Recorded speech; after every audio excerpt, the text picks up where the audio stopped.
tunatoa tahadhari kwa serikali ya Mheshimiwa Ruto. 2026 June 25th tunatangaza wiki mzima ya maandamano ambayo tunasema Ruto must go. Kwa majina naitwa Bob Njagi, chairman wa Free Kenya Movement, na pia ni mgombea wa kiti cha urais mwaka 2027 kama independent candidate. Zaidi ya hapo, yuko na mwenzangu bwana Nicholas Oyo ambaye tulitekwa nyara na yeye kule Uganda na Museveni, ambaye ni katibu mkuu wa Free Kenya Movement. Tuko na Felix Wambua ambaye ni national coordinator ambaye pia anagombea kiti ya useneta kule Machakos.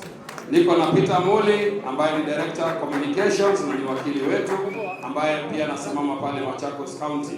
Siku ya leo tumejumuika na Linda Mwananchi, manake hii team ndio team ambayo inakuja kukomboa taifa yetu ya Kenya.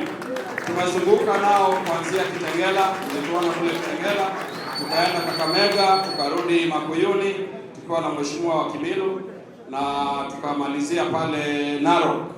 Mombasa tunakuja matukuji.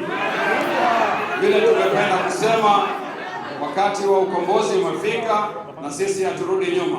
Mliona mwaka 2024 vile Gen Z walifanya, sio?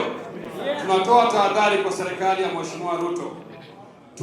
2026 June 25th tunatangaza wiki mzima ya maandamano ambayo tunasema Ruto must go.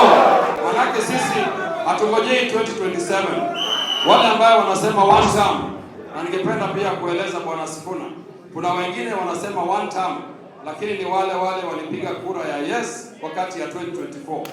Na tungependa kusema sisi hatukaungana mkono na hawa. Manake vijana wetu walikufa wakiandamana kwa sababu ya hawa wabunge. Wale wabunge tunatambua ni Mheshimiwa Sifuna, Mheshimiwa Babu na wale ambao walisimama na vijana, sio? Nikisema people power, unasema higher power. People power, higher power. People power, higher power. Who are the people? We are the people. Thank you very much.